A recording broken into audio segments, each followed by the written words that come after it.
Beautiful. Okay, hold on. Let me see. Okay, got There it. we go. Cool. We're good. Perfect. We're good. Yes. Awesome. Okay, so first things first, let's just start off with the basics. Tell us a little bit about yourself. I did personally, I looked through, even this morning, I looked at your website, gathered a little bit more information, but what's some things that you would want everyone to know about you? Not so much from the political standpoint, but just about you that they may not be able to find on their site, on your site. Yes. Well, pretty much all on my platforms, I have everything. I'm very transparent. I'm straightforward. There's no BS with me. Whatever I say, I do and I deliver. That's the key factor all throughout my life. As an entrepreneur, as a businessman, I've done many business dealings and I've formed many corporations, LLCs, and up to Okay. this day, they're still thriving and they're running. Even though, as far as we went through turmoils within our economy, such as we're looking at the 2008 Great Recession, we're looking at now this pandemic, which pandemic, I believe it's a pandemic. Basically, what took place by the pandemic is it not only was the economy, but it was the health too. So we all suffered in many ways, not only economically, financially, and health wise. So it was a double whammy at once. And I was Of able to course. survive that as well. So with the hardships and the positions that I've been through in my life, I'm very strong. I'm very determined, and I never set ways from my course. I just continue on and move in the direction that I need to in order to preserve the functions of my businesses and make things work. That's why I'm running as governor of Nevada, because I will bring the same ideologies in my business ventures and everything that I've done in my life over to the public sector. And the reason why I'm bringing it to the public sector is because I've been so fortunate in the private sector. So this nation has been so blessed for me. All of those militants out there that, as far as fought for our freedom and our survival, and to do the things that we could have done here in this beautiful nation in the private sector, which I was able to do, I like to give back now. That's what I want to do. I want to give back, because I commemorate all of those people, the first responders, our militants, our men and women in uniform who stood for freedom and our constitutional rights and everything that is correlated in this beautiful country and this blessed state. So that's As what a I'm veteran, putting I'd out. like to say And thank I you. will I will be your next governor of Nevada, the next governor, which is the 31st governor of Nevada. Just like 31 flavors in Baskin Robbins, I am, as far as the 31st governor, where I forte to all religions, all nationalities, all colors, all genders, all sexual orientations, everybody across the board, because we are all Americans. And that's the ideology that I will present here in Nevada. And with that, I will unify the country and unify the state. And we'll have prosperity and growth here in Nevada that hasn't been witnessed or seen ever. And that's what I'm going to do here. That's what I'm going to do. And we don't need any more politicians. We need entrepreneurs. We need business people. We need people of vision in leadership positions, especially here in the United States, our blessed country. Of course. And as a veteran, I just want to say thank you. Yeah. It's kind of frustrating to see people put into power, and they go and make some decisions that hurts both our active duty and our veteran population. So it's nice to know that you're not only running for those people, you're running with those people as well. That's a great feeling for me as a veteran. So I just wanted to say thank you for that. You touched a little bit on your site about well, you also mentioned the pandemic. What do you think moving forward if, I seen in China, they had another COVID variant come out, and they've locked millions of people down already because they're expecting this to come out. How can you do things different than, how the previous administration handled this whole thing? What are you going to do different that's going to keep us still running, still healthy, and still prospering? Yes, well, basically, we need to encourage and not discourage. That's number one. Number two is the energy that you give out to our people, to Nevadans, for us as Americans. You could either give a positive message, an impactful message, or you could decimate and you could discourage. And I'm not for discouraging whatsoever. I have great vibes, great energy that I like to bring to the table, and continuance of understanding what it is in order for us to thrive and to succeed. Number one, we have to take care of our health. Our health, I'm not a doctor, but I understand my body and I know the anatomy of my body, and I understand what my body needs and what it doesn't need, and what I should eat and what I should not eat. And I have all of that. So I like to present that not only to our children, but all Nevadans. So either you eat your meds, okay, or you eat the food that you have to eat, and then you have to take care of yourself. You have to exercise. You can't be, you got to be thriving. The blood needs to constantly move, and you got to be edgy. You can't be relaxed or comfortable. That's what life's all about. And that's the type of interpretation that I like to present to us Nevadans. And I'd like to present a lifestyle. Lifestyle is very important, and how you live, lifestyle, longevity. Now, all of these things that they're creating as far as viruses and all the viruses exist. Okay, we have flus. They don't talk about the flu, if you've noticed now. Flu is gone. Oh, yeah. You notice that they don't talk about the masks anymore. They don't talk about the vaccinations. I haven't been vaccinated, by the way. I feel fine. I believe it's a matter of choice. A person may administer as far as give permission to administer the vaccination in his body or her body, or they have the right to mask or anything they like to do, because people in leadership in the United States, I believe they misread the Constitution, because in the Constitution, everything is articulated very clearly there as to what our rights are, and what as far as what we are able to do and not able to do corally within our nation. So they're trying to take that away from us. You have to understand. Now, I will not allow anybody to take away any of our amendments or anything within our Constitution, which our forefathers, as far as inscripted in there. So it must be adhered here in Nevada, very importantly. Unlike in California and New York and other as far as states where they're just taking away, the amendments and the rights of us as Americans, and that's wrong. So hopefully the dynamics will change in those two states. We see a lot of success within the red states. For instance, Texas, we have prosperity in Texas, we have prosperity in Florida, and now Virginia, God bless Glenn Youngkin, who has won victoriously, on the popular vote. And that's how I intend to win here as well in Nevada, because I'm just transparent, I'm honest, I'm straightforward. I say it how it is, and there's no games with me. I have no games whatsoever. I just say it, I do it, and I interpret it the way it is. And it's straightforward. As I said, there's no games here. A lot of the politicians, I'm not a politician, again, I'm a businessman. A lot of the politicians promise. I've seen it throughout my whole life. And once they get in office, and people do vote for them, which is unfortunate, the promises are no longer exist once they're in office. Exactly. And I think there should be terms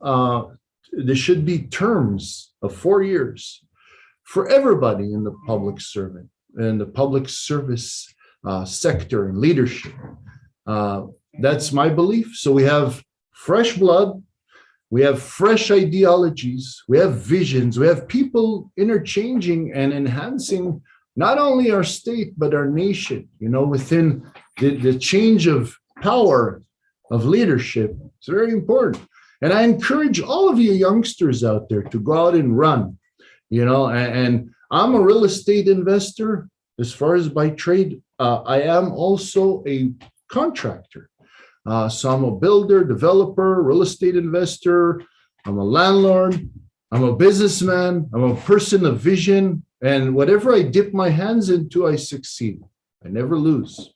I always bet on winning, and I win all the time because I'm a strategist and I know exactly what I'm doing. I think ahead.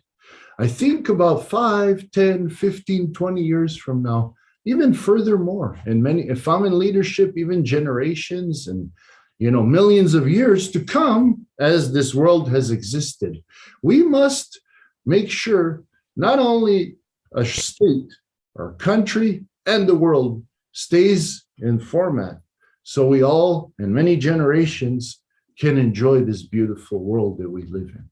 And that's what I like to do here, 100%. So we touched on with the pandemic and everything. What about, I know you say on your site you have children. I myself, my wife and I have 2 children, have a 12-year-old and a 13-year-old. The past few years at school has, to say the least, been a challenge, from having to do the masking, the testing. My son just last term was sent home 3 separate occasions because someone else in his class might have been sick. So my child lost out on learning. How do you think children these days are going to be skewing as far as who they look to as, like their leaders? Are they going to be looking to the people that were cowering, saying, oh, we have to socially distance, we have to wear masks, we don't touch that? Or are they going to say, I'm going to vote for this guy that is not about all of that, the scare tactics and everything, because I grew up in that and I don't want that for my kids. That's right. It's so nice. I don't know how old you are. I'm 50 years old. I'm going to be 51. 33. Wow. You're a youngster.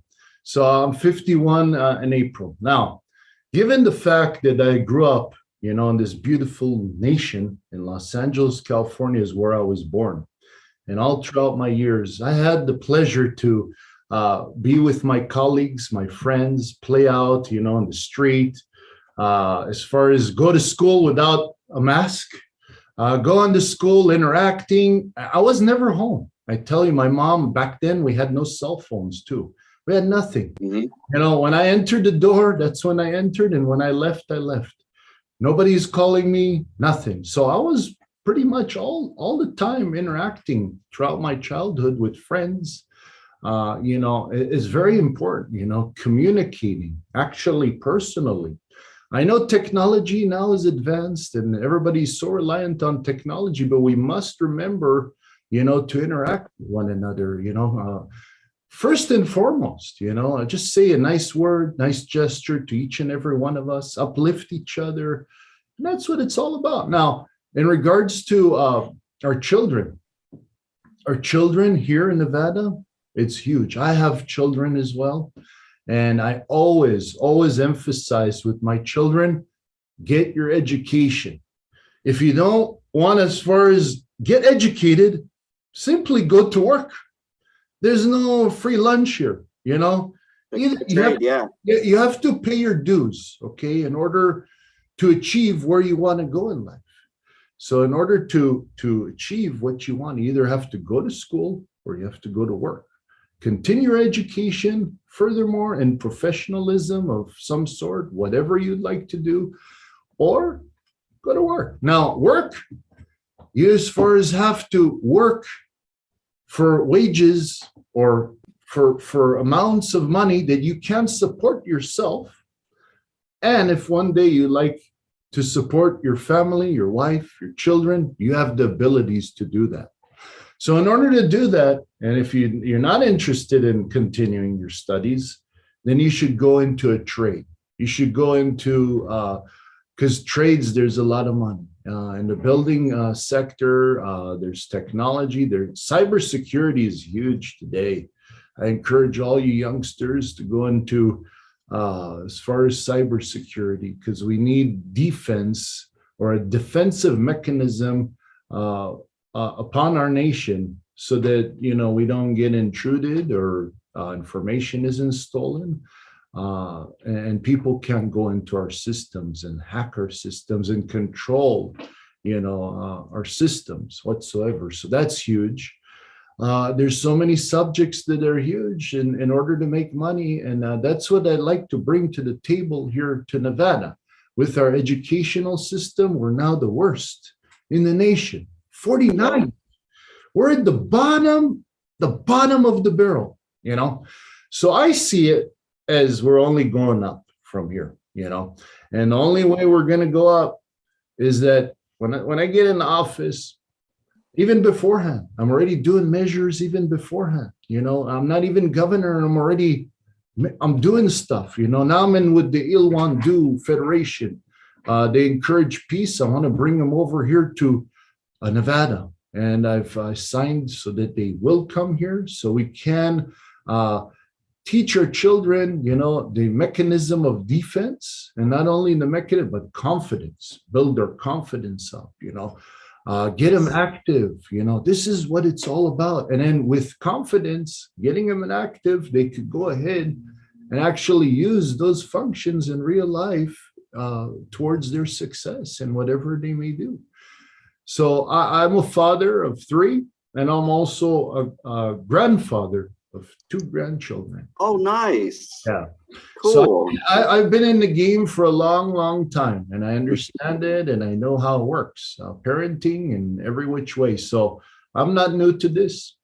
And as I've done with my children and everybody else in my life, and I spread so much goodness and prosperity within humankind and everybody all around. That's what I like to spread here in Nevada.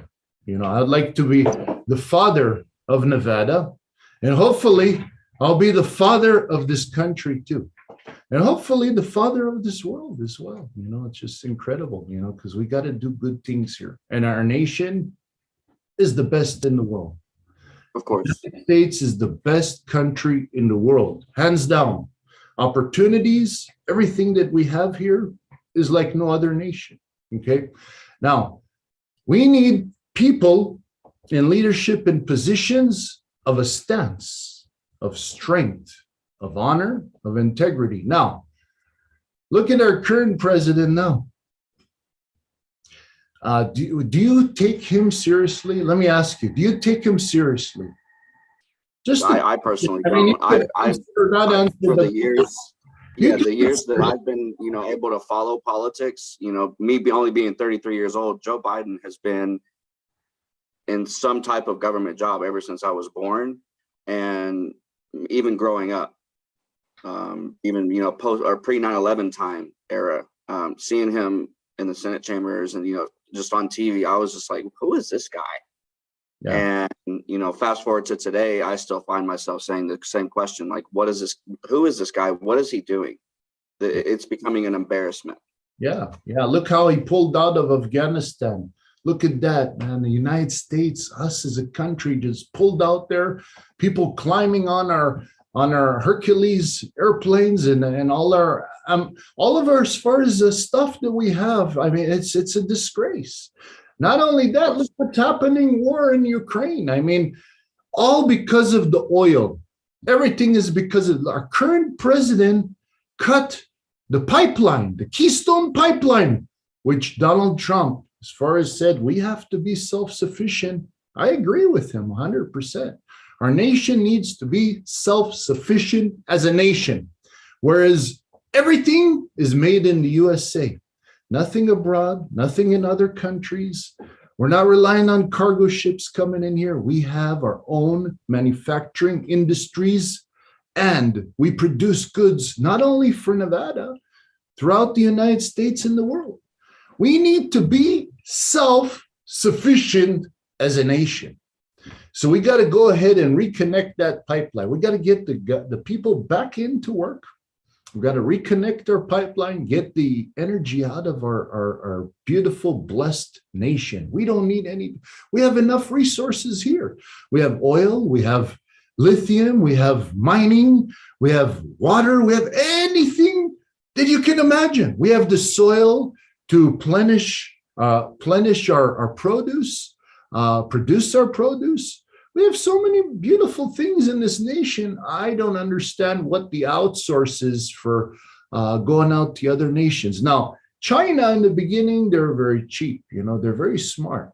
What they did is they said, you know what, come over here. We'll give you the labor for cheap, So we ahead and we trusted them and we handed them, I haven't dealt with China because I love the Chinese people. However, the positions in government, I don't agree with. I don't agree in communism and socialism. I don't agree with this stuff.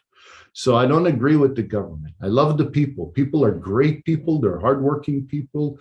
They're ambitious, just to put things into perspective. All the railways that were constructed along Nevada, if you go over to the Elko Museum, you'll see it's been built by Chinese immigrants because we brought them there. We brought them here, and they built our railways. They're very smart. They're very good people. Just the government isn't good. Now, why are the Chinese Americans here? Because they came here for the American dream. Why every ethnicity came here? They came here for the American dream, for the reachable, for things that you can achieve here. That's why we came here, for the better life.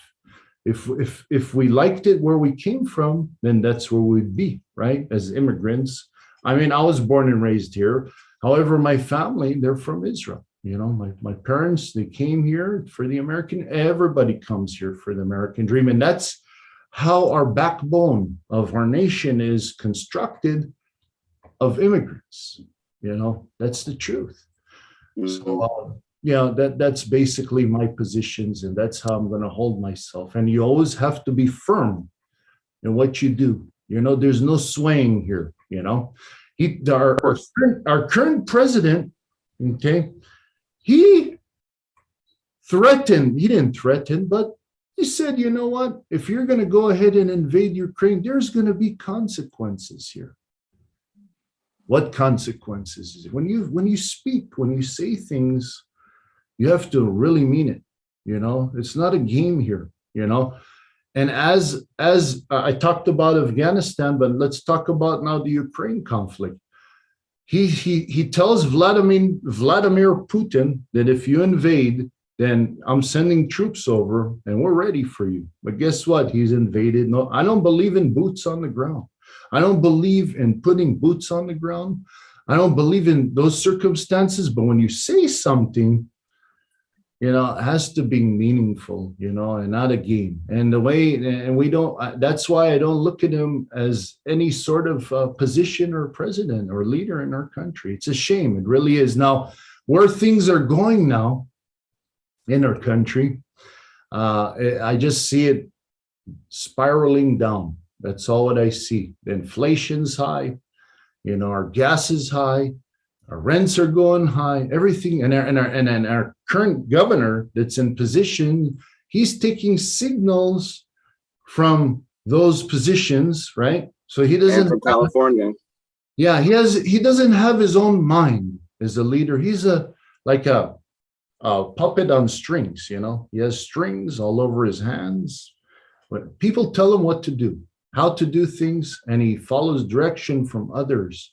He's a sheep, basically. He's not a leader, okay? I don't even understand how he got into positions of such. I don't even look at him as a governor. I look at him as anything but a governor. I just don't understand how he got elected. Do you understand? I don't understand, I was actually taking classes up at TMCC. Oh, it's a disgrace. And I if had he no was idea. if he was put in office, it's a disgrace. And now he's trying to hold his leadership by infiltrating a lot of rhinos and Democrats in our Republican Party. And there's a lot of Democrats and rhinos in our party. I just want to let you know, not only here in Nevada, but throughout the nation, they're not true Republicans, basically, those are the deficiencies that we have, unfortunately. However, if there's 11 candidates, I'll make sure that, I get my message across. People like what I have to say. And God willing, I will be in the general election, and I'm going after him as well. So that's my whole objective. Every morning and every day, that's what I think in doing. And that's what I'm going to do. Because when I start something, I finish it. I'm not here to lose. I'm here to win. Not here to play games. I'm dedicating a lot of passion, a lot of time, and a lot of energy, and I'm investing my own money in this campaign. So I love this country. Simply, I love it. I have no interest for myself. I'm just for the people. Of course. I wanted to talk the next point about the homeless population here in Reno. I know you touched on it a little bit on your site. You've actually started a foundation that helps the homeless people get the resources they need, get the help they need, maybe get a job. You also even mentioned having them possibly step up and perform military service for their country. What more do you think you can bring to the table for the homeless population of Reno? Well, what I have to do, I have to as far as serve statewide. So wherever it is in Reno or Las Vegas or any parts of Nevada, we will not have homeless. Now, I would say 50% of the homeless, 50% want to be homeless, 50% want to go back into our environment, our society, to as far as go out there and serve our communities. That's the fact. So they are unable, they don't have the help. Their family has given up on them. People have given up on them. And I believe it would be my responsibility not to give up on them. In other words, give them an outreach of a hand, give them an outreach of a hand, bring them on in, make it very inviting. Whereas we have nonprofit organizations. So I'm not saying, okay, we're not going to take the hit as taxpayers. What we're going to do is I'm going to be in alliances with nonprofit organizations where we could build housing, affordable housing. Now Elon Musk, he has a home that you could plant into a parcel for $50,000. There's all kinds of things out there. It's just a matter of collaborating with the right people, getting the visions in, and then I'd like to house them. Okay, once I house them, we have facilities, very inviting, where we have all departments of mental illness, substance abuse, and we have traumatization. Now, from my understanding, and why I've been in the tunnels, in Las Vegas here, I saw veterans there. We actually have veterans that are homeless in those tunnels. So, and they served their country. Not only veterans, but the people that are in the tunnels have served our country as well. They've worked. They paid taxes. They're U.S. citizens. These people shouldn't be homeless. We shouldn't give up on them. And my administration, the Zilberberg administration, we'll make sure that we put things into perspective for the homeless. Now, the other 50% that I've talked about, that don't want to be affiliated in such an organization, when they're friends and it's proven that they get remedied and they're back into the communities, guess what's going to happen? They're going to also, their friends are going to say, hey, you know what? You should actually try this because it really helped me, and I have people vouching for the program, and then they'll come into our facilities. And hopefully we could also bring the whole nation of homeless here to Nevada and bring them back into the communities from nonprofit organizations. That's what I'm talking about. Everything, see, I'm a private sector guy, and I understand the logistics of everything. And I want to make sure that we don't take the burden of all of this. However, we are going to form, like I said, and have alliances of nonprofit organizations. Great. Just a caveat real quick. I don't have the Zoom premium, so I don't know in 7 minutes or so, it might kick us and then I might have to start another Zoom meeting. I just wanted you to know if we get disconnected, that's why. We disconnect, I'll go ahead reinitiate into the link. Okay. We can go ahead. So also let's talk about on the water shortage. Yes. That we're facing. I know at Vegas, you guys, y'all have your ways to combat it. Out here in Reno, we take similar steps. But I just went up to Tahoe maybe 2 weeks ago, and you can definitely tell things aren't looking good. What do you think your administration could help with as far as helping with the water shortage of Nevada? Well, first and foremost, we need to see the agreements that are in place. In other words, we need to understand there are allocations of water that are being designated in various states and also in Mexico too, out of Lake Mead here. Okay, so we need to understand not only here in Lake Mead, but over in the northern part of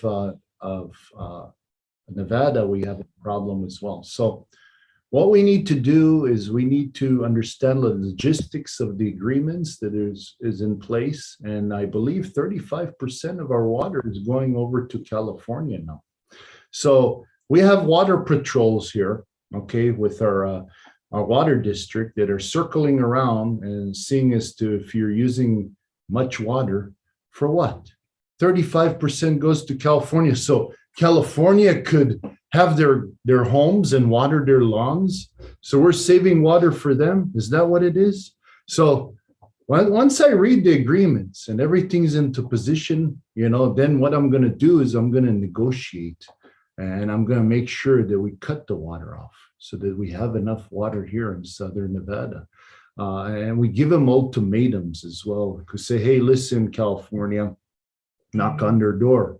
Say, hey, listen, you need to go through the process of desalination. Suck the water out from the ocean, Go ahead, desalinize the water and use it for your use. And if we're short on water in inland states, then maybe you could go ahead and replenish our water sources here as well, And if they won't cooperate with me, I'm going to go to Texas. And I know Governor Abbott, he'll agree, because he's a businessman, he's an entrepreneur. He's not a politician. So I'm going to go to Governor Abbott and he'll be reelected again. You watch and see. I don't know who this Democrat is he's running with. He has no chance. So he's going to be elected. He already won in the primaries. He's going to be reelected too. He's a great man. And I'll go over and knock on his door and say, hey, you know what? Let's start the process of desalination from your outskirts there and from the gulfs or the seas that we have within at your dispense. And hopefully we could make pacts and agreements so that we replenish our water sources inland, like Nevada. We have inland states here, we have many inland states. So we got to make sure we have water for our living, our benefit, our plants, animals, livestock. It's very important. So that's what I would like to do. That's my intention with the water. Another thing that water, goes hand in hand with is agricultural. Right now, a lot of the farmers are facing tremendous price hikes on seeds, medications, equipment, oil, obviously diesel. The farmers have really taken a hit with the current state of things. How can we, let all of the farming population know, we have a lot of farmers up here in the Reno area, and then up north of us. I personally used to live out in the Palomino Valley. There's a huge horse farm, and those horses need water. They need to be taken care of. How do you plan on helping out the agricultural sector? Well, what I like to do is I would like to be self-sufficient agriculturally as a state. So we grow our own goods here. It's possible. We have to understand the logistics, the chemistry, the soil that we have, and the climate changes that we have, so that we can achieve a growth in our agricultural industry. I've seen people grow in the middle of a desert too. Anything is possible. It's just what you put your head and your might and ambition to. And I believe we should be self-sufficient as agriculturally as possible. And we shouldn't be reliant on no other nation, or again, reliant on ourselves. Furthermore, in regards to pharmaceuticals and the health, I'd like to do a health reform where it's competitive, where the government will not intervene into healthcare. They'll compete with each other. Everything is about competition. You understand? When you compete and you have competition, that's when you raise the bar, and you keep raising the bar. Competition is great. And I believe everything should be ran as a business in all sectors, and very limited intervening with the government. The government, you have to understand what they do is what my job is to set and make sure that we have the laws in place. Okay. We have the laws in place. Everybody follows the rules. And then you could do and freely what you like to do, and be a capitalist, be whomever you want to be, and achieve anything you'd like. You contribute taxes to this beautiful nation. And with that said, people would have confidence in our government. People don't have confidence in our government. When the tax time comes, you have to pay, but you're paying and you don't understand where it's going or how it's being allocated. You don't know anything. There's no transparency. Nobody really brings up the subjects of where our money is going. It's pretty sad. We all work so hard, and we all want to contribute, and we all contribute. So we want to know where our money is going and how it's being allocated. Very important, so that we have reassurance in our government. We have the confidence in our government. It's very important. It's like in the private sector, right? You have a business, right? Usually the wise thing is always to get 3 estimates. Everything you do, and any sort of home improvement or anything you do in your home or anything in your life. So you have an idea of 3 quotes. And I personally like to go with the middle quote, because the lowball quote is too low. Most likely the person will lose money. The middle one is reasonable, between the two, and the highest quote is just absurd. It's out of control. There's no reason. They just want to make out as a bandit. So I always go with the middle personally, and it's worked for me. And I understand the logistics, because when you get quotes and the more interpretations that you get, from outsources out there, the more knowledge you have in the particular subjects that you're trying to do. So that's what has helped me throughout my life. And you have very talented people there, very educated, very, very knowledgeable people. And when they come out to you, just listen. Very important in listening. Listening is an art. You must listen. The more you listen, the more you learn, the more knowledge is interpreted, and the more decisions, the decisions that have to be made are made right. And you subtle, you collect it, you absorb it, and you think about it. Sit a little bit. The next day you wake up, you're fresh, your mind is going, you make the right decisions. Sometimes you have to rest on it. Sometimes you can make immediate decisions on the spot. Depends on what the decision of making is. And that's my art. That's what I've done. And this is what I am going to do. And I just love it. I'm just thrilled. I'm really thrilled. And that's good to see, especially in someone that's running for the position you are. You're not just going there to fill a seat. You actually have a purpose. You have a mission statement. You're ready to do this. You've already got groundwork going. you're already showing to your potential voters that you are for real. You're not just all talk and no walk.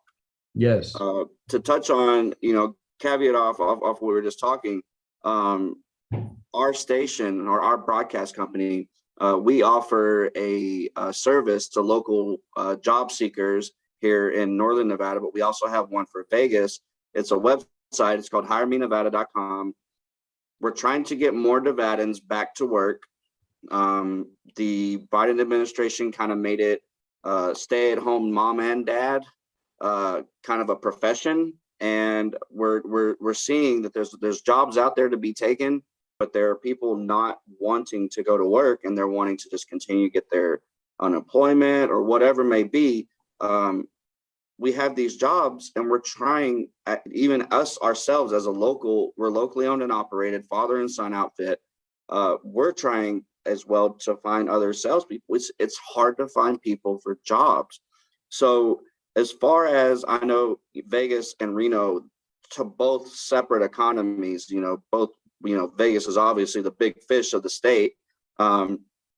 As far as the jobs and economy standpoint, what do you think as far as getting more people back to work, bringing more jobs here for us to be able to offer those jobs? What is your stance on that? Well, what I like to do is you hit it on point. I tell you what I would like to do. First off, we gotta stop giving money. Okay, we have to stop subsidizing people and sitting home, and doing nothing. We have to cut the money supply. I mean, look, that's why we're paying the price now with inflation and everything, because of the money that's been printed and artificially printed and circulated, trillions and trillions and trillions of dollars out there. We're paying the price now with inflation, and now they're comfortable, they're sitting, but listen, if you're disabled and you're crippled or you're handicapped, I understand you can't go to work.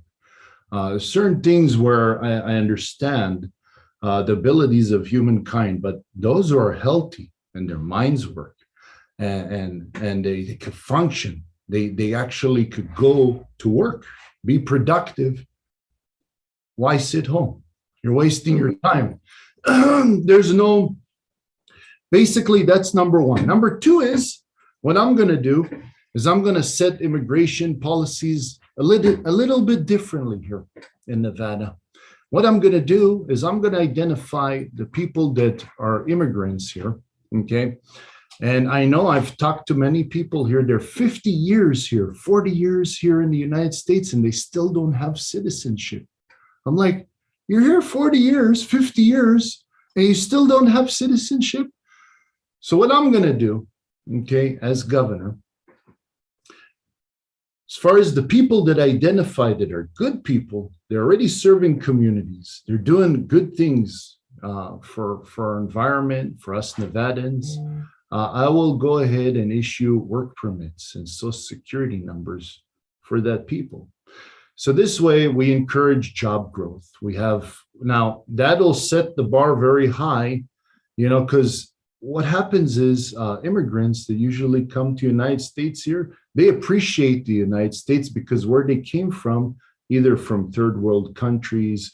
Look at the refugees now coming out of Ukraine. They're pouring into Poland and all regions and Europe and all over the place.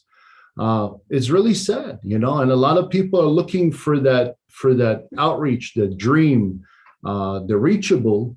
And it's only here in the United States. So I'm going to issue work permits and social securities. Now, they're good people, okay? They have no crimes.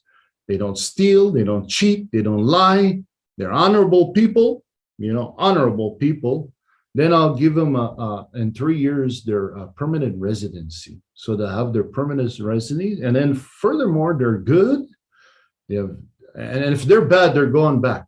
They're going back from wherever they came from, because we don't need criminals, we don't need rapists, we don't need unrighteous people here. We need angels here. That's what we need. And not only that, they work, they contribute to our society, they contribute to our tax system. We know exactly who's in our nation, their address, their names, everything across the board. So we have control over the whole situation. We're taking inventory, that's what it is. So given and said that, we're going to create a huge labor force here, huge. I'm going to encourage a huge labor force so that anybody, and we need business owners too. Business owners is very important. That's the engine of our economy, the business owners, people, entrepreneurs, and I would like to deregulate taxes too. In other words, we're in a tax-free state here, but I'd like to deregulize through Washington, D.C., as far as our corporate taxation here, so that we reduce the taxes, not with lobbyists or nothing like that, just relations with DC. So, I know we're a tax-free state and we're free of state taxes. However, we are still obligated to the federal government. So given and said that, if I could broker and negotiate deals so that we reduce the corporate taxation here in Nevada, that'll be very encouraging for people to come here and build their manufacturing infrastructures, industries. I'll say to everybody and to the United States and to the world, please don't go to China. Don't go to other countries. Bring the money, bring the industries, bring it all here in Nevada, So we have so much land here in Nevada. It's incredible how much land we have here. And by granting governmental land for functions of need, that's huge. And we could spread and we could grow the state like no other state in the union. Of course. Speaking on enforcing, let's talk about funding the police and how a lot of Democrats these days are really pushing for more defunding when their cities are, blocked off because there's buildings on fire, there's dumpsters on fires, there's cars flipped over. Yet they're in the same week saying we want to defund the police is the problem. Do you think that as far as our law enforcement in Nevada, do they deserve cuts from their funding, from their pensions, from whatever? Do they deserve a cut because of the job that they signed up to do, they are doing, and they're doing it right? Do you think they deserve a pay cut, that their departments should have not the right equipment to handle a situation should it occur? No, absolutely not. We need to encourage more law enforcement and positions as such. We need to protect and we need to serve our communities. We need to serve our cities and our great state in Nevada. I encourage law and order and police enforcement and military too. We must be able to not only protect, serve, but to defend ourselves as a state, as a nation. I'm for it 100%. I love the first responders. I commemorate them. I commemorate not only them, but their spouses and their families for allowing them to do the functions and the needs for our communities and keeping us safe. I love them. I love them, hands down. So to discourage and and we need also good leadership. We need a good sheriff. Down here, we need a good sheriff up there. We need good sheriffs all throughout the departments. We need leadership. We need a person that understands how to lead, in those departments. So it's very important. Now, our current sheriff now over down here, he's not competent. And now he's running to be governor. I just don't understand the logistics, And he thinks he's going to win too. And he thinks because he has, a war chest of money, he's going to win. He's not going to win, because people see the truth. People see transparency, and the track record is very important. What kind of track record he has? What has he done? How has he affected our communities? How has he affected us Nevadans? That's what we need to look into. and there's more minuses than pluses. So when you have more, it's like a scale, I mean, scale doesn't lie, right? You go ahead and you put more on this side, it's going to outweigh the other side. So there has to be a balance. You have to put a measure about equal amount of measures on each side, so the scale is balanced. But in his case, it's over one side and not the other, or not in the middle. So that's what is going on here in Nevada. There's also people of very influence and influential positions here in Nevada, and I'm not going to name names, and they're in our office, and they're also running with me in this candidacy, and they haven't done anything. So they've only done stuff for themselves and their benefit, not for the people. So we need somebody in office that will go in, stick their neck out for the people, strictly for the people. And that's where I come to play. Now, they call me the underdog. I'm the underdog.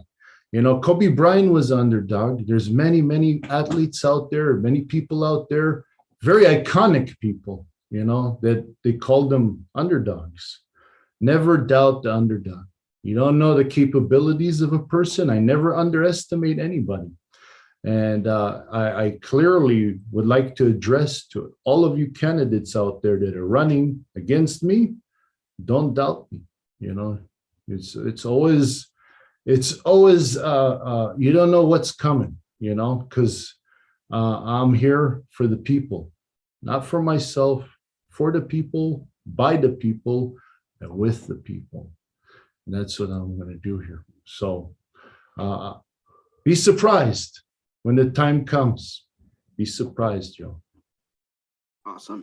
Also, another thing I wanted to touch on, I recently helped sponsor a hiring event out at the Nevada Copper Mine Project. It's up here. We ended up running some advertising for them for about a week or so. They had a hiring event at the local casino out there. It turned out really good for them. Mm-hmm. What's your stance on mining, drilling, etc. for Nevada? I love it. I'm not going to tax mining. I know mining is taxed, but I'm not going to tax mining. I encourage mining. I encourage also lithium. Lithium is huge.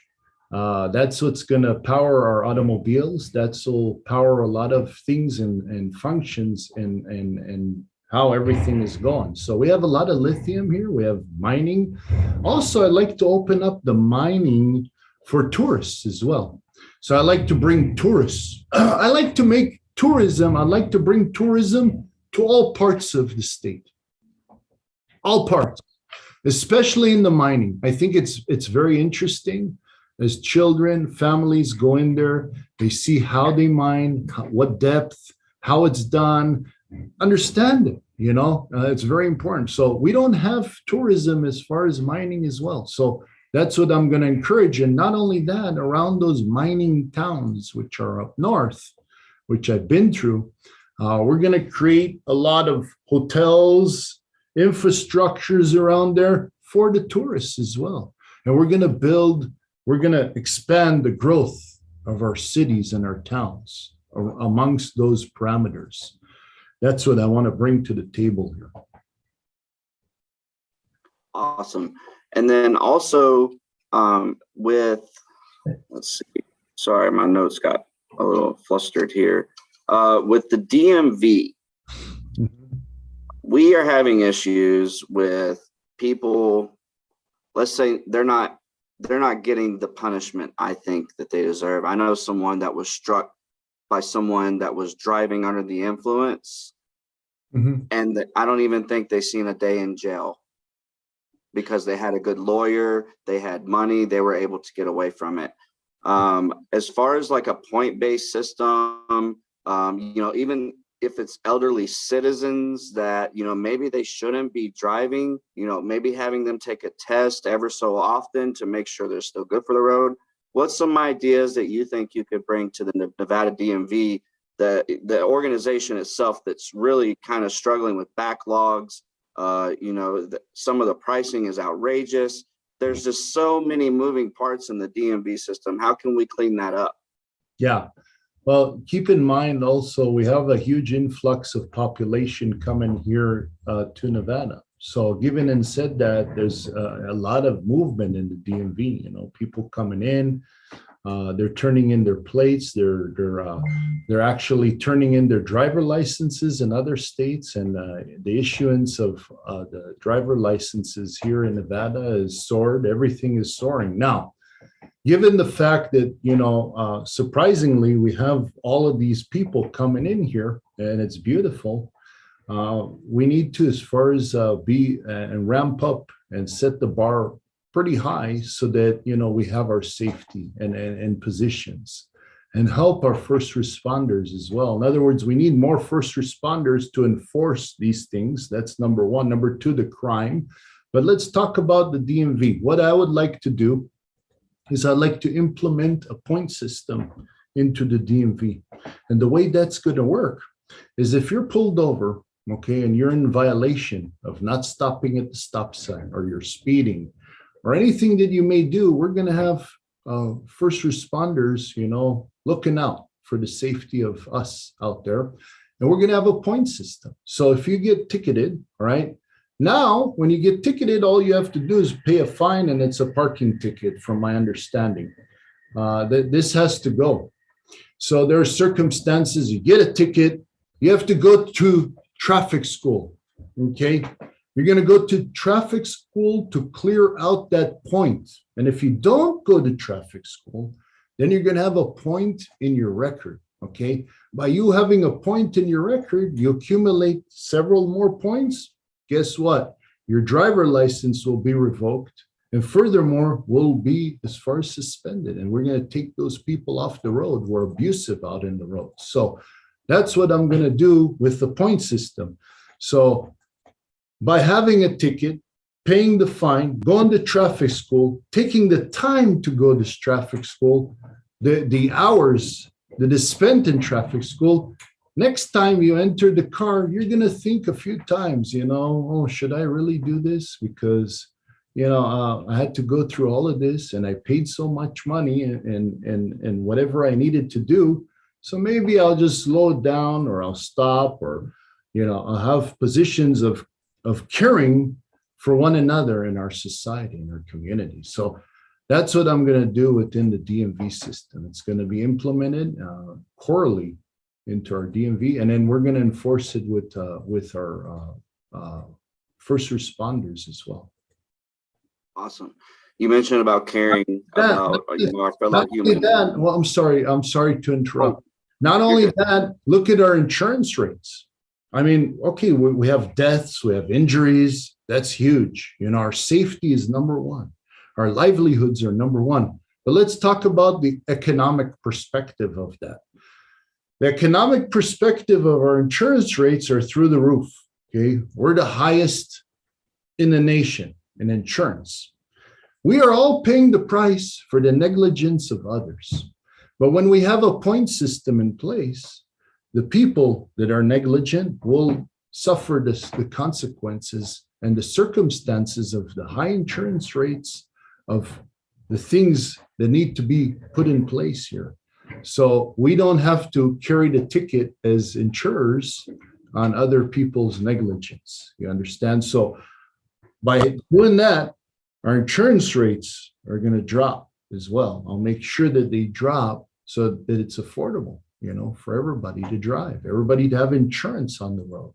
It's very important. I mean, yeah, things happen, you know, I'm not saying, I mean, accidents happen, but there's too many incidents where it's not an accident anymore. It's actually negligence. It's not an accident. You're right. There's a fine line between those two. You mentioned earlier about caring for, you know, everyone, whether our children, people who may be disabled, they may not be able to make the right decisions for themselves. We know that from California all the way over to the Eastern Seaboard, that there is human trafficking, that there are people that use online formats to stalk out those who are not able to either notice it or they think they're talking to someone else. You know, pedophiles, to say the least. Those people, you know, they're making tremendous strides with the social networking sites that are available to them. What can we do as a people, and what can your administration do to help to weed out any human sex traffickers, pedophilia rings, anything like that? Is there any task force that you plan on engaging these people with? Yes. Well, the example of human trafficking and pedophile circumstances are illegal, period. You know, we're not in a third world country here. You have to understand, we are the United States of America, where these things are uncalled for.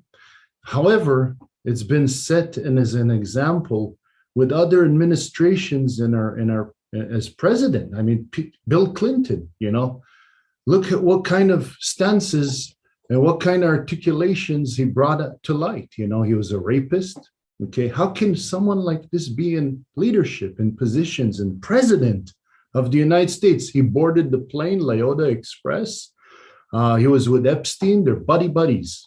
You know, all these people that buddies with Epstein, that's a red flag right there. I'm just telling you. And all of you guys out there that have boarded the plane and has done the things that you're doing, you know, you're going to hell. You're not going to go to heaven for sure. I'm going to crack down on that here in Nevada. This is not going to be called for whatsoever. You know, there's going to be circumstances for pedophiles and also human trafficking. And we're going to crack down. That's why we need first responders. That's why we need our first responders. There's so much work here. And there's so many positions that we need in place. Without our first responders, we cannot achieve it, you know. So yeah, I'm going to come down corally very hard. Under no circumstances, there won't be any bullying in our schools. Our children are going to go freely to school. Okay, no racial slurs, no monkey business. We're going to teach our children also the Constitution. We're going to teach our children the Pledge of Allegiance if they're not reciting to the Pledge of Allegiance each and every morning, and understand our Constitution and what our nation's about, and also teach history of the past and not make the mistakes of the past to the future. It's very important. You know, we made so many mistakes in the past, but we are to learn from our mistakes off of other people's mistakes. That's the best thing, and carry it on to the future so that we don't make those mistakes, you know, further. And we just enhance and we propel and we make things better. That's what it's all about. Now, yeah, that as far as my positions in that are very strong, huge, you know, so there won't be any tolerance of that. Understandable. The last thing I wanted to touch on as far as for our formal talk here, election integrity.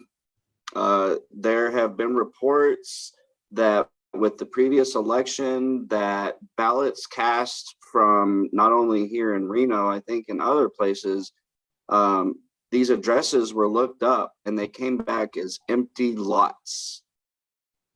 How could someone have voted from there if there is no one literally living there?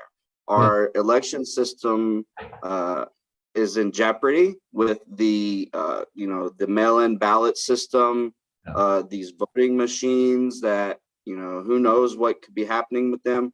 How can we secure our elections for not only for political office, but also for city offices, law enforcement office, anything? We need to have the public's opinion, not whoever's in charge, what they think the public's opinion should be. How can we keep Nevada's election integrity strong? Yes. Well, I believe in the primaries now that we're in, if we agree to the mail-in ballots as Republicans, you know, then we will agree to it in the general elections as well. Because, you know, the other parties, or the Democratic Party, would say, you know what, you agreed to it in the primaries, right? So, you're agreeing it to the general election. Why didn't you say something in the primaries? So furthermore, we'll carry it. You have to understand the Democrats will do anything in their power, in their positions to win. They have to cheat. They have to do things that they need to do. They will. Now, the mail-in ballots were primarily for men, women, and military that are overseas, okay, abroad, and citizens of the United States that are abroad from our country as well. So they don't have the ability to vote in person, okay? So they have to send in their ballots, obviously. So that's what it was designed for. Now, when this whole pandemic occurred and what have you, all of a sudden, people are going for essential goods to the supermarkets. They're going to essential goods of needs, right? So they can go to the supermarket. They can go for their essential needs, but yet they can't go and vote in person. Doesn't sound right, the whole thing, And besides the fact is we need actual US citizens voting, okay, period. No illegals, no permanent resident, no any sort of interpretation whatsoever. And to hold the integrity of our elections, we must have a symbol on our driver licenses as a government ID that we are US citizens. That's one way. The other way is through US passports. I like the US passports because our immigration policies, as you come in and travel you go to vacation or you go abroad to another country, you come back into our blessed nation and you go through the immigration process. So you have your passport, right? You scan it in the machine, you declare your goods, right? And your identification, everything comes out, perfectly. And then you have a receipt. The same thing in elections. You have a receipt coming out as to who you voted for, your party of affiliation, and also you as who you voted for. And it's just like a lottery ticket. When you go to fill out a lottery ticket, let's say you go to a lottery, you go get a mega jackpot or any of those things. When you get a receipt, there is it's scripted a barcode. So that legitimizes your winning ticket, right? So if it's not a winning ticket, it's not, but if it is, you go ahead, scan it, and you're the winner. So by that, there is logistics of identifying things and doing things the right way. And that's what I like to implement as governor of Nevada. Once I get into office, I'm going to change the whole dynamics in the elections, so we're going to have legitimate elections. We shall not give up our exercise of voting. Everybody's entitled to vote. Everybody's entitled to express who they want to vote for and their candidate. Period. Shouldn't be no influence whatsoever in those aspects, in those regards, because you take away the freedom from the people. And that's not what this nation's all about. So once I get into office, I'm going to roll up my sleeves, as I always do. I could take my jacket off. I could go underneath the sink. I could go underneath the house with the suit. I'm not afraid to work. I'm going to go in office. I'm going to roll up my sleeves. I'm going to get things right. And once and for all, and hopefully with my positions here in Nevada of what I can do and what I'm saying and what I will deliver, hopefully, the rest of the nation will take positions as such as well. Yeah, we can only hope so. And just finishing up here, I want to say I really appreciate you taking the time. I really stand for everything you said here. You're making a lot of sense.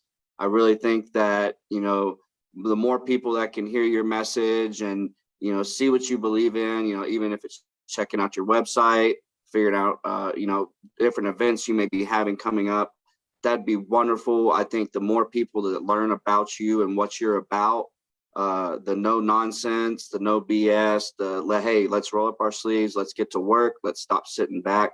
I think you have a great stance on it all. I support you 100%, Barak, honestly. So yeah, this can be pretty much the end of our formal questioning here. I don't know if you have another meeting coming up shortly. Yeah, I have a meeting. I have calls. I have emails. I have all kind of stuff. But it's Busy okay. man, obviously. I don't like to take away with messaging, because messaging is very important, as voicing ourselves as Americans. Even I'm not a public servant. I'm a citizen of the United States. So it's important for us to voice ourselves, to come out, and express ourselves. It's very, very important. That's the beauty of this country. You are also welcome to come to my headquarters here in Las Vegas, Nevada. I'm over in Henderson. So I have a full-blown studio here. So any of your friends, colleagues, anybody want to come down here and want to have a real nice interview with a green screen, we could design it any which way you want in the background, you choose. And we could have beautiful engagements here. You're welcome to come over to our headquarters. Anybody's welcome to come to our headquarters where I'm present. And when I'm not present, I'm engaged in events and all kind of functions. But when I'm not in events, I'm present here. 173 North Gibson Road, and that's in Henderson, Nevada. Please, you're all welcome. Visit my platforms. Visit my website. I'm in Instagram, YouTube, Facebook, all platforms, all across the board. And the website, www.barackzilberberg.com. That's spelled BARAKZILBERBERG.com. Please visit into my website, learn more about me. It's very important, learning your candidate. And it's regardless of I'm in the Republican Party, I get elected, I have to serve everybody. I'm going to serve over 3 million people here in Nevada. So being governor shouldn't be taken lightly. It's not a show. It's not a stunt move. It's reality. It's a huge responsibility, and people need to understand that. Very much so. It's not a joke. I don't take it as a joke. I take it very, very, very seriously. Thank you so very much for inviting me to your conversation this morning. You're very nice. You're a very cordial person. I await to talk with you and further discussions in the future. Thank you so very much. Thank you. Yes. God bless Nevada, battle-born Nevada, the United States, the people and men and women in our military and our first responders. God bless. God bless them. Have a good rest of your day, Barak. You too. Bye-bye. All right.